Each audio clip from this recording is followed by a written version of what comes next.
amaze mga idol. Ayan, no? Kasi yung ugat ng kahoy na to nakadikit sa bato mga idol. Makikita nyo talaga.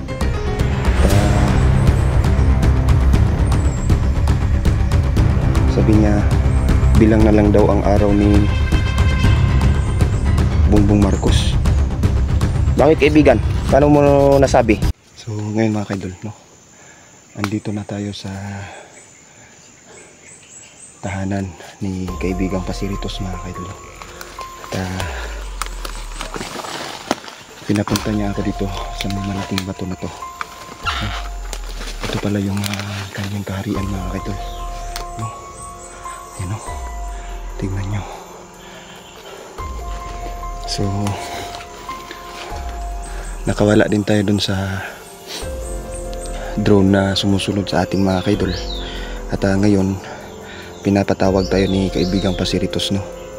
Hindi ko alam mga kaidol kung ano yung sasabihin niya, pero may sasabihin daw siya na importante mga kaidol. So ayan, mapagpalang umaga sa iyo kaibigang Pasiritos. Kaibigan,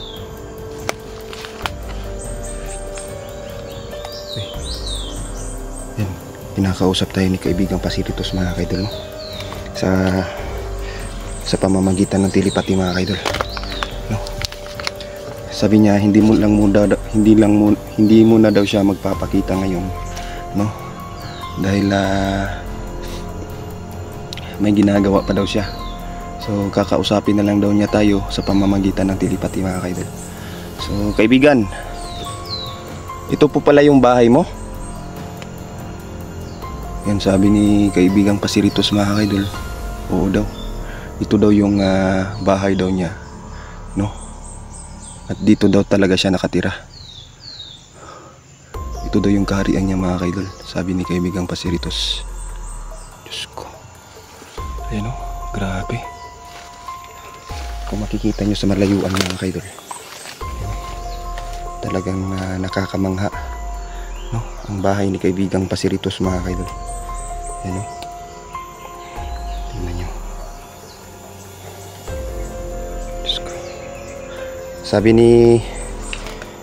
Sabi ni kaibigang David, kaibigang Pasiritos, namimiss ka na daw niya. Sabi ni kaibigang Pasiritos mga kaidol, bibisitahin daw niya si kaibigang David, no? Ano po yung sasabihin mo sa akin ngayon kaibigang Pasiritos? Wala. Mag-ingat ako. Bakit kaibigan?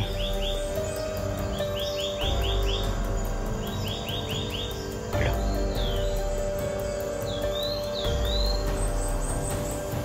Sinusundan daw tayo ng mga armado mga kaidol, no? Hinahanting daw ako. Diyos ko.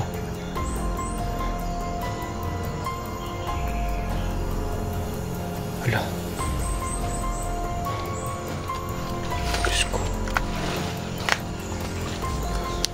So ang ibig niyong sabihin kaibigang Pasiritos na hinahanting ako ngayon, kaya yung drone kanina na ipinadala ay para sa akin?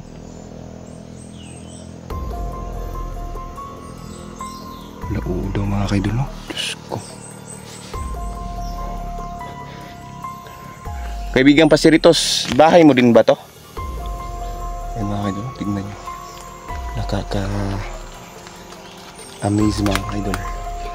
Ayan, no? Kasi yung ugat ng kahoy na to nakadikit sa bato mga kaidol. Ayan, no? Makikita nyo talaga na talagang napakahiwaga, no? Yan, pero dito daw nakatira, no, si kaibigang Pasiritos mga kaidol. Opo kaibigan. Yan sinasabi ni kaibigang Pasiritos mga kaidol na mag-iingat daw ako palagi kasi hindi basta-basta, no, ang kalaban ko, lalo na ngayon na nagkalat na ang adik, no, sa Pilipinas. sabi niya. At sabi niya, bilang na lang daw ang araw ni Bongbong Marcos. Bakit kaibigan? Paano mo nasabi? Yan, sabi ni kaibigan Pasiritos mga kaidol na corner na daw si Bongbong, no, sa kanyang pinagagawa sa bansa, sabi niya. At ang mga armado daw to na ako yung tinatarget. Ano po? Diyos ko, mga tauhan pala ni BBM mga kaidol. Ala, Diyos ko.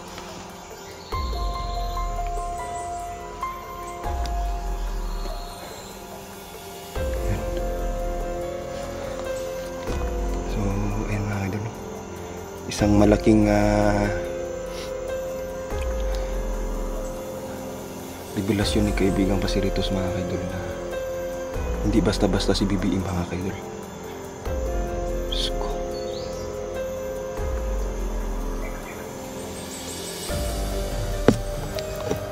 Ayan. Sa susunod na araw kaibigang Pasiritos, babalik ako dito at magbibigay ako sa iyo ng alay. At nagpapasalamat ako kaibigang Pasiritos at sinabi mo sa akin kung ano yung nangyayari, no? At nagpapasalamat ako ng marami sa iyo kaibigang Pasiritos. Ayan, walang anuman daw, no? Sabi ni kaibigang Pasiritos.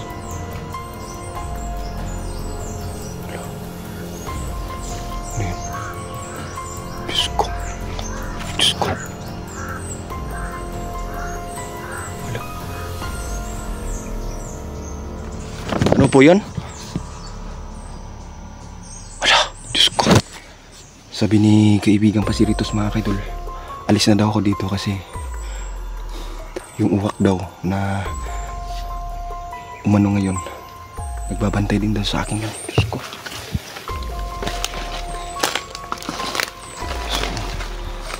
Ayun kaibigang Pasiritos, alis na po ako, no. Maraming salamat kaibigang Pasiritos sa paalala mo. Yan.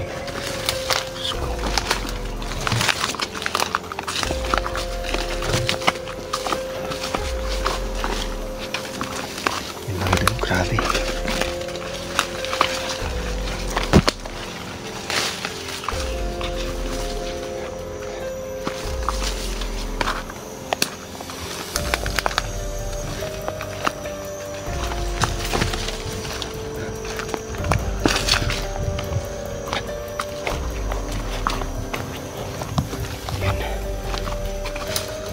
So dapat rin mag-iingat dito mga kaidol, no? Kasi hindi natin alam kung anong mangyayari natin sa hinaharap.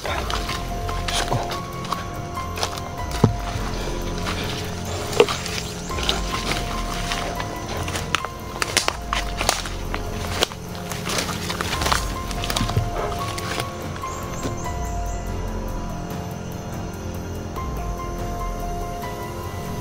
Buti na lang mga kaidol yung drone na laging nagsusurvey dito sa ibabaw, no. Tinitingnan yung lugar. Hindi tayo nakita mga kaidol. At nagpapasalamat ako mga kaidol dahil binalaan tayo ni kaibigang Pasiritos mga kaidol, no. At sa susunod na araw siguro mag-aalay ako sa kanya, no. Diyos ko.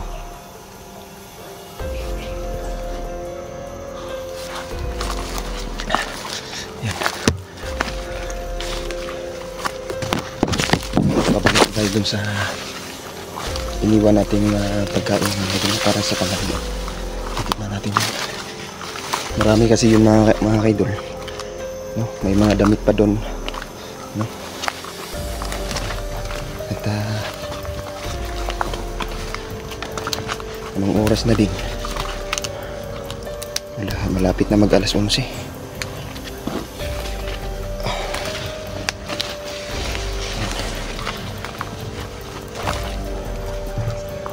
So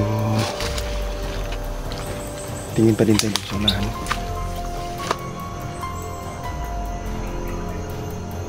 Ayan. Hanggang dito na lang muna tayo mga idol. Maraming salamat sa panunood. At nagpapasalamat ako sa Diyos mga idol, no? Dahil pinotektahan niya tayo. So ayan, huwag niyong kalimutan po i-suportahan pa din si Brad Niljan, no? At si Inday. Siguro hindi pa bumalik sa pagbablog si Inday, baka may ginawa lang, no? Pero hayaan niyo mga idol at mag-a-upload din siya, no? So ayan, dito na tayo. Hanggang dito na lang muna tayo mga idol, no? Maraming salamat. God bless.